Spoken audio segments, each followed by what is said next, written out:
Marco, Sean, tell me I, where you went. I missed you in Anaheim, California, my friend. You didn't get to enjoy probably my favorite. I'll say it, my favorite conference of the year. My Really? first time there, and it struck me. I It got thought me. I thought it was cybersecurity, your You favorite know, thing. I Now I do. figure out his music. It is music.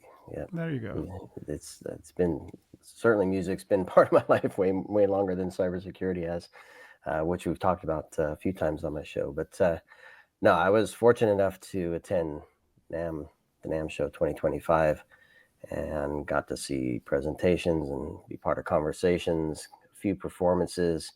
Got to see John talk about all the cool stuff that the event brings together, and his team was very supportive. And I said, John, I'd love to have you on the show. Kind of give us an update of what happened, maybe some of the highlights from 2025, maybe what we can expect from next year as well. So I'm thrilled to have John Mlynczak on. John, how are you? I'm good. It's great to be here. For those that attended NAM and those that skipped NAM, lovely to We'll be here with all of you. Let's not I was rob talking to your anyone. audience. I wasn't talking to you two. I was just greeting the audience. To There we we love go. everyone, whether you attend or not. Of course, Yeah, of course, well, I of like to course. point fingers at Marco anyway, so It's fun. and I make do him feel that. a little I bad do that for on the mirror myself sometimes. me. Yeah, so we'll get into the show in a moment, but John, if you could maybe a few moments, a little bit about your background and your role with NAM as you entered that role. Yeah, happy to. I am coming up on 23 months of being in this role or being at NAM. It's very exciting. I think after 2 years, you get to like start calling your age in years, but up to the first 2 years, it's like toddler. You measured in months. Is that? So I'm almost close to be able to speak in years and not months. But before that, yeah, I've been to the NAM show many years before in previous companies, and it's always been my favorite week of the year and always a time for the industry to gather and have amazing experiences. So I going way back, I started as a that music kid, like literally that music kid. Like I was breaking my mom's Tupperware trying to be a drummer in elementary school. I was couldn't wait to join school band and wanted to do guitar lessons and piano lessons and everything I can get my hands on. So I was just always a music kid. And then school music, and then got a degree as a music educator and taught music and played music, gigged a lot, and I got into the industry later just by being really actually invested in technology. I love music technology. Marco, you mentioned technology CS and all that. I was very fascinated with like every gizmo and gadget that like could help record music. Like even when I grew up at a certain time where like remember mini disc recorders? Like that was like Hmm. and you had that $100 mic that like a double A battery lasted about 27 minutes in it and you'd have to replace it. But like and you'd have this little mini disc, you had to write them out, but like then you had then digital recorders and then like 8-in interfaces. Remember Firewire? That was a thing for like a minute. Like we all thought it was 400. Wait, I need a 400 to 800 adapter. I need a 400 to 800 to Thunderbolt adapter. Wait, we're not using any of that anymore. Why did I buy all this stuff? My dongles had dongles for a while, and it was like that world of like. I loved that, and that was like part of me as playing a musician and recording people, and then that just turned into like something I started teaching students, which I've always kind of had this like, what's next? Like, what else could we be doing that we're not doing type mentality. And then from there, my first job in the industry was PreSonus Audio, where I was in Baton Rouge. I was playing and gigging in New Orleans and Louisiana, and living in Baton Rouge, and PreSonus is based there, and we just got to know each other. And then it turned out that it was the right time for PreSonus to want to expand into the education market. And we both were trying to figure out what that meant. But I was teaching music technology and knew how to use all their products and had degrees in educational leadership and curriculum experience and all this other stuff that happened. So it just worked out. And I went to my first NAM show, and was life was changed. And I got really involved with NAM as an organization and the foundation side.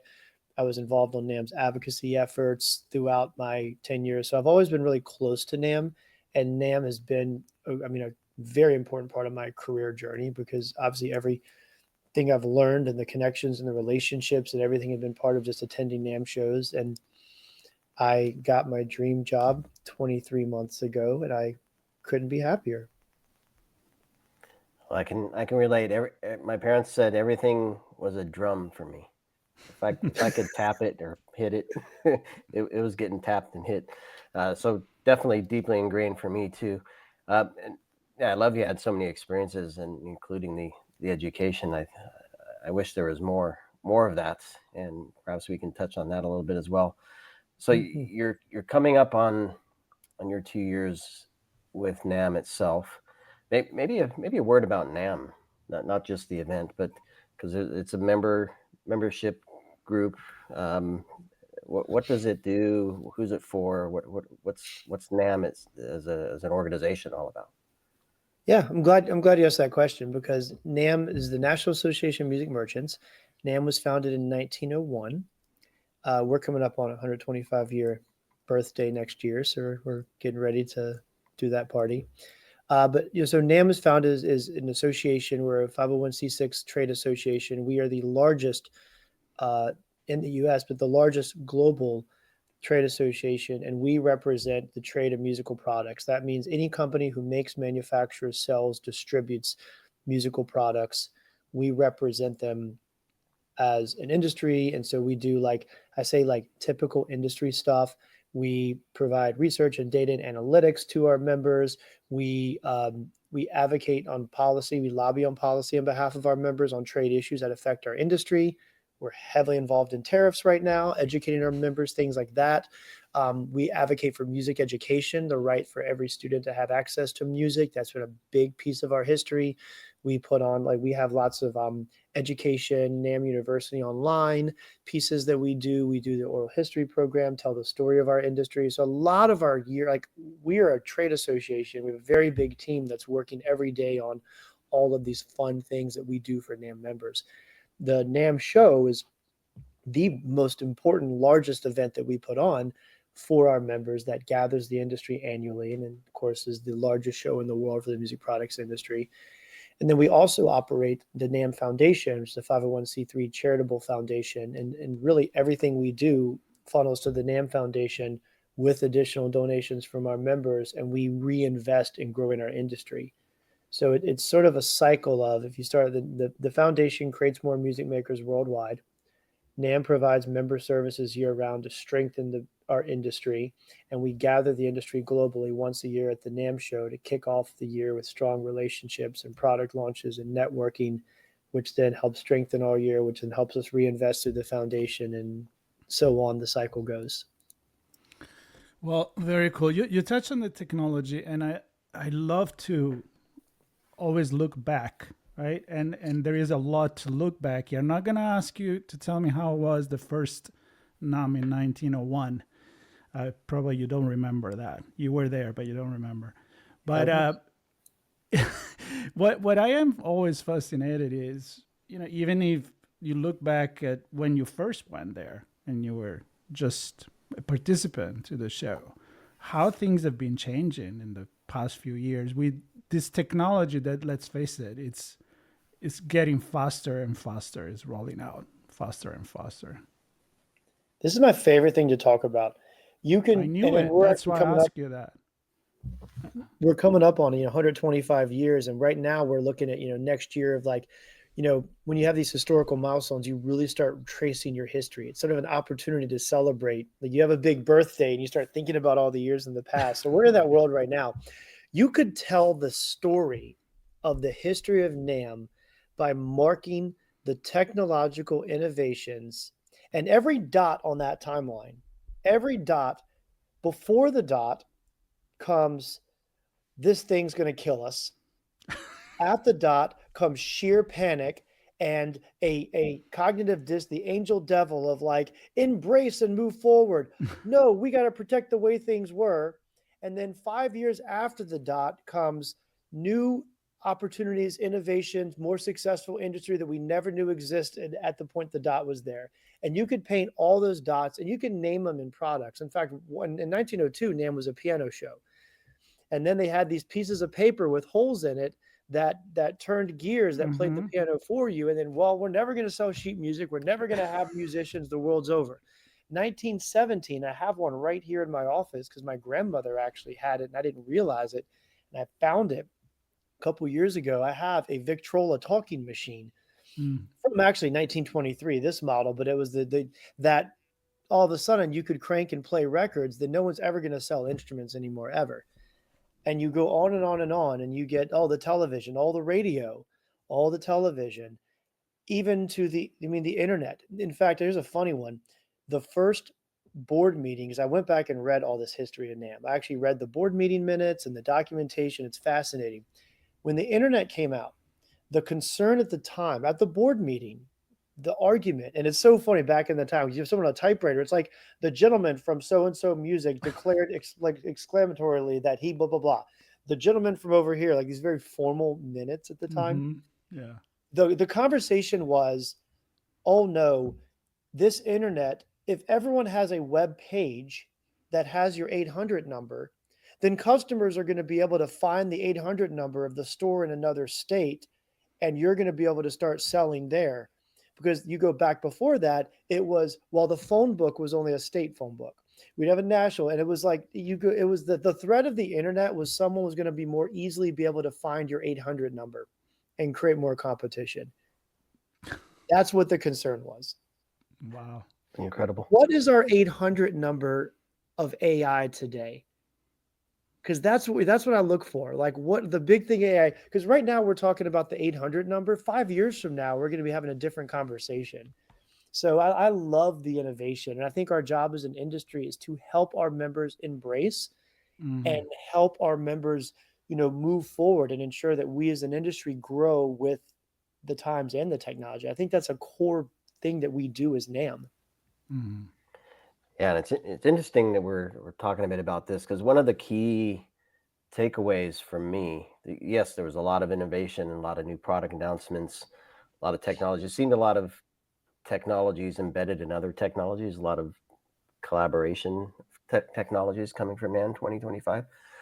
But a big takeaway for me was there was a lot of that driving nostalgic things. What I'm trying to say is I saw amps being remanufactured to replicate sounds from the 60s and 70s. And it just seemed to be a general theme that we're leveraging the technology, but also trying to hold on to things that are nostalgic to us in terms of sounds and feelings that we've had over the years. So I don't know, any thoughts on that? What you're hitting on something really, really valuable is that we are the music products industry, but as you see, there's a lot of music at the NAMM show, and there's a lot of artists at the NAMM show. Maybe like 11,000 or so to be exact. But there's a lot of it's part, and the history of musical products is driven right along with the history of musical genres and musical styles and musical sounds. And as we get new innovation in product, well, that either drives or is driven by or some combination of new musical styles. I mean, you look at listen. If I said 80s music, what would you think of when you hear? I said 90s music, what would you think of when you hear? You could name products, but you could hear sounds. And so we're always on that cusp. And that's why I think it's so important that we have the artists there in the booth demoing the product. We have the artists at the NAMM show connecting to it, because the innovation of products will inspire an artist to do something cool with it or do something it wasn't supposed to do, like auto-tune or the drum machine. I mean, auto-tune wasn't cool until Cher cranked it up and said, "Do you believe?" And then all of a sudden, auto-tune became cool. And then T-Pain came out, and the story's there. So I think there's a really cool connection there. And I'm not surprised that we have a mix of new technologies that are waiting to inspire musical genres, but also using technology to recreate the iconic sounds of music that is driven. I'm not surprised at all that we have that mix right now. Yeah, it's really cool. I love how you talked about the milestone that are what connect the history of the event, and as you're saying that, and as you're asking like what's the sound of the 80s, what's the sound of the 90s, you go with grunge, you go with I don't know, Duran Duran and all of that, and and then you look back and it comes back and it's cool again, right? So that's the thing that I love. And even in the look of the instrument, I mean, you look at guitars now, they don't go too modern. They actually go to the vintage look again, even if they do have the new technology. And actually, something that Sean was telling me from the show, that he was talking about the collaboration and mixing the technology and having a guitar that maybe doesn't need the amp and on the pedals anymore, but it has already all the sounds in the hard drive, and you just maybe plug it in the internet where you can get the 1-800 number and and upload a new 100 pedals in there. So is it going to kill the pedal industry, or is it just going to be doing things different? I mean, how do you balance that kind of innovation? This is so much fun. We need 30 days, not 30 minutes. I love this we can do conversation. it once a week if you want. I don't mind. Okay, You're very welcome. I have no problem talking about this stuff. This is the funnest part. This is the funnest part of like this role. But like, and you back to like, what does NAMM do? The trade show is there, but we think carefully about what did we see at the trade show. We have all these analytics right now about this. I think to your question of is it going to kill certain things? Historically, evolution happens. I mean, look, horse trainers were not happy when the Model T came out. Like things changed. And I think there's this always, that evolution. So yes, there was a time in our industries that you could walk into a shopping mall. If any one of the listeners knows what that is, you'd walk into a shopping mall and there'd be an organ. You'd buy a home organ at a store at a shopping mall. And that was a large percentage of our industry. That's gone. All of that's gone. So evolution happens.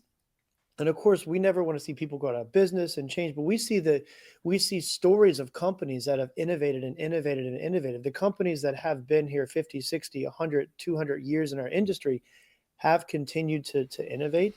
And I think a lot of what we focus on at the NAMM show and why you see these collaborations is really good, smart companies realizing that this piece of technology has a new purpose in the world today, but I need this other piece of technology, or this. What we saw a lot of the NAMM show is hardware software collaborations, where that was like, okay, you have something I need, but I'm not in the hardware business, you're in the software business, but together our powers combined.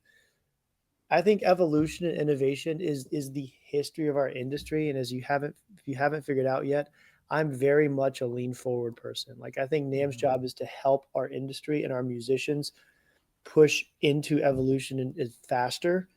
And it's easy to get caught up into protecting the way things were.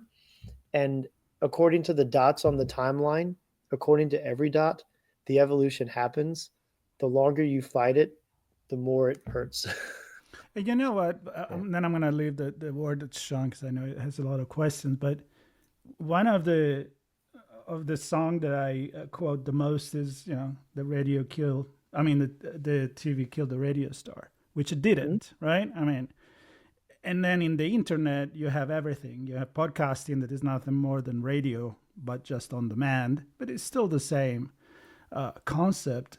And I think that the lesson here is you innovate, you adopt, but I don't think you erase the past. There's still going to be people that want to play the instrument raw. And there's still going to be people that wants to read the books. I mean, in the past 2 years, bookstores and book sales, they came back up. The vinyl came back up. So, I mean, there is a shift, but there is not like the disintegration of the past. I mean, at least I like to think it that way. We're creative. Musicians are inherently creative people, and we're an industry full of musicians. So we're passionate, very passionate. And I think inherently creative people, like there's a rush of I want to try something new and exciting because that's just how we're wired as an industry because of who we are and what we do. But there's also a piece of that rush is exciting, but then there's also a realization of there's a reason we've always done it this way. And you sort of like come out and come back, and that's fine. I think that's what we hear. Like, oh, I want to try that. I know why those 6 strings have always been tuned that way because this makes sense. Okay, got it. Et cetera, et cetera. So I think that's the fun part, and I think that's what we really want to inspire. That's what makes, I think, NAMM in our industry so different than other industries. Yeah, and that inspire word I'm going to latch on to, because I definitely felt that there. And it was either me walking away with this thought or you stating it when you were having your discussion with John Batiste, um, where the NAMM show and NAMM in general is really about bringing more people in to the world of music, making it possible for them to perform, make it easier for them to create music and perform music, make it easier to consume music. I think that, to me, that was kind of the bit. I'm not smart enough to have that. So perhaps you said it, but I think that the whole point is to inspire through music, inspire to create music, and the cycle of creation and consumption, making it easier, bringing more people in, educate to make it possible. And so that's what I walked away with. And some of the technology that I saw there really does that. I saw an harmonica player that used pedals for looping and sound manipulation, and integrating beatboxing into this and creating a sound that I'd not heard before, and an experience that I had not felt before sitting there in front of him. And that was because of the technology. He was inspired. He was able to create something unique, and I was able to feel something unique. To me, that's what it's all about, that inspiration. And that's old technology, new ways of thinking, all coming together. We have to. And I'm glad you got that from the show, and I think that's absolutely your great interpretation because I don't think I said it that eloquently. So I give you credit there. I see, at its core, a trade show. In fact, I'll talk about NAMM's evolution too, because I mean, we have to evolve as a trade show. We don't look like we did 20 years ago, or quite frankly, even 6 years ago. Um, but you see that kind of inspiration. I mean, at its core, you have competitive manufacturers trying to one up each other, launching competitive products. And if you look at our industry, very sort of niche, small categories. So like, and we're quite crowded. And that's fine. I mean, pedals, you mentioned it's a little bit of a crowded category, but that's okay. I mean, there's nothing wrong with that. Make more pedals, make more pedals. You have this, like, it's inherently competitive, and then you have all these retailers and buyers trying to figure out who's going to buy what, and then manufacturers meet with buyers trying to figure out how they're going to lie. It's so inherently competitive at its core, and music can be inherently competitive, but then these uniting factors of the show, and we do think about this, I think it happens organically, but we definitely pour gas on that fire. We love the fact that, yes, we're here to do these sort of competitive trade things, but at the end of the day, there's things, we're the music industry, not the insurance industry. We actually have a common goal of creating more music makers worldwide. We have a common goal of inspiring more children and adults to keep playing. We have some common goals, so we need to unite around the common goals while we also work out how we're going to, so it's the idea of the pie. We can all help make the pie better while we actually fight for whose slice is bigger. Right. Let's stay there with the foundation and the role of education. You mentioned that at the beginning. You would like to talk about it. I'd love to hear what you guys are doing nowadays, and maybe if there are difficulties in doing that. I mean, in my opinion, there is never enough music. I grew up in Italy. Music wasn't really a big thing, and you don't do that in elementary school, which is kind of crazy because it's Italy. I mean, we have a lot of music history there. But yeah, you just blowing a flute for, once 1 hour a week, and that's about it. But I know, like in the U.S., for example, it's always been more important in school, high school education, and all of that. Where are we with that now, and what you guys do about it? Yeah, I'm glad you. Look, I grew up as a classical trained trumpet player. I've played a lot of Danzetti, Corelli, Tartini, Gani, all the Italian.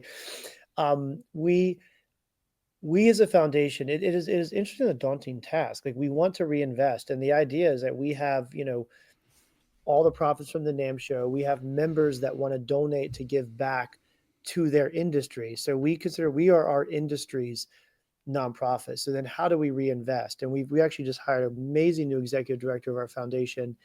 And we've in this moment of like, what is next for the NAMM Foundation? Where we think is that the best role for us, because there's a lot of people doing nonprofit work and music. And so what we want to be careful of is we don't all go to the same place. So as we think about what the NAMM Foundation's purpose is we look at reinvesting in our industry based on a few factors. It's sort of a matrix. One is industry segments. Are we investing in programs that allow more students to play a band or string, wind or string or percussion instrument? But are we investing in areas that allow our more people to play stringed instruments, fretted, unfretted, bowed strings? Are we investing enough in recording, learning to like this bedroom producer and podcasters?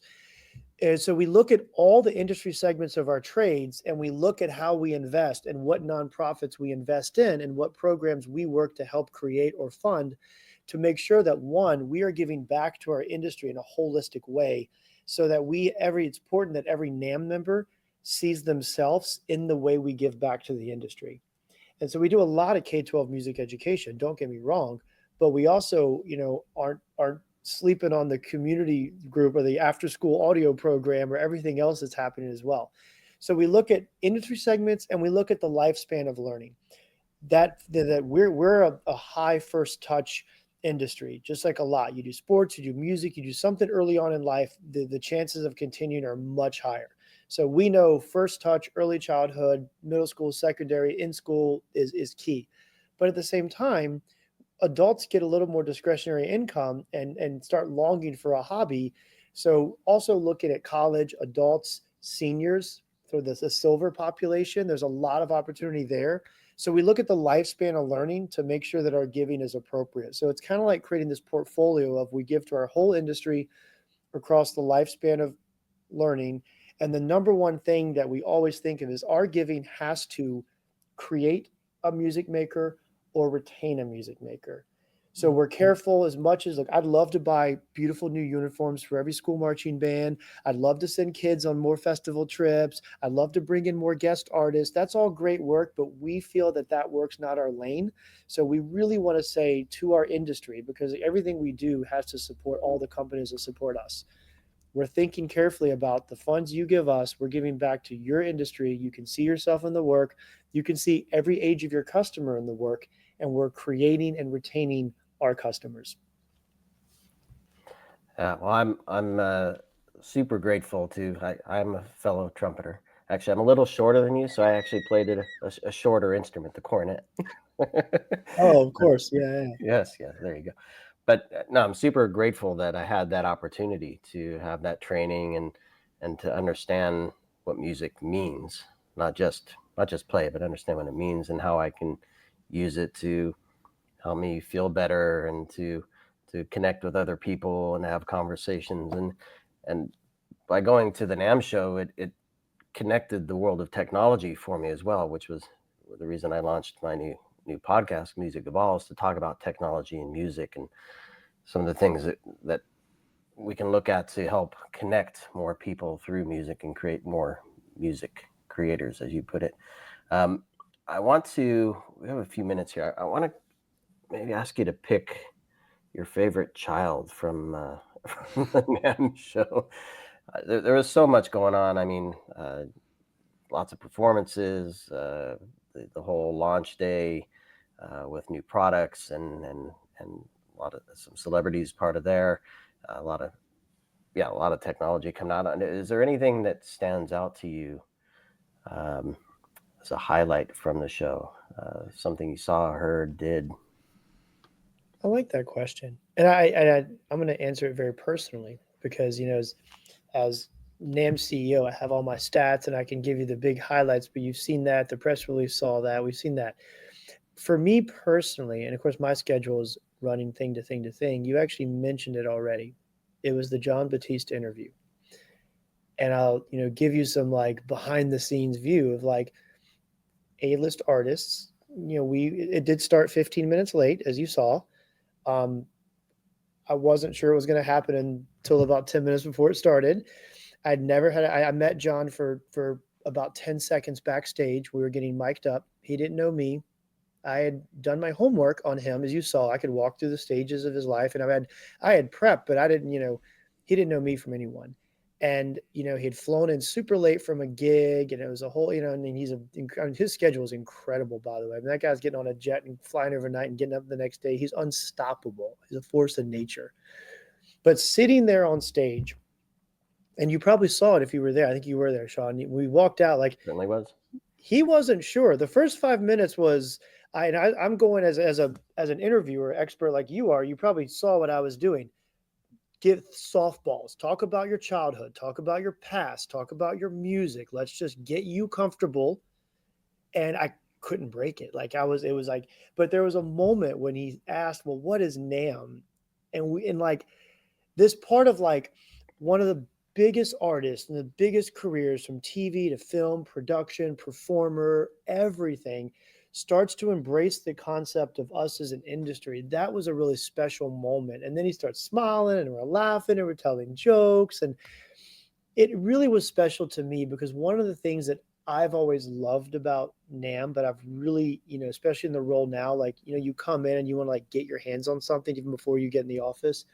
I've always felt that our industry sort of thinks that we're our own. Like we get a little like comfortable, like we think we are special, but like we're not the only industry that struggles when inflation happens. We're not the only industry that's affected when people are trying to figure out how to put gas in their car. They don't buy the 12th guitar.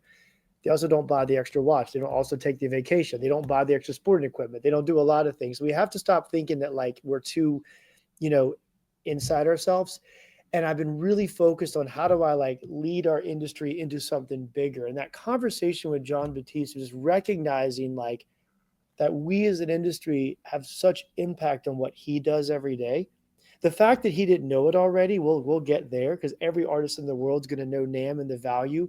But just how quickly it unlocked and watching it happen in real time with someone whose smile is infectious, that was a very special moment for me, that interview, for that reason. Yeah, and I remember that extremely well. That was a moment, and I could definitely see the shift.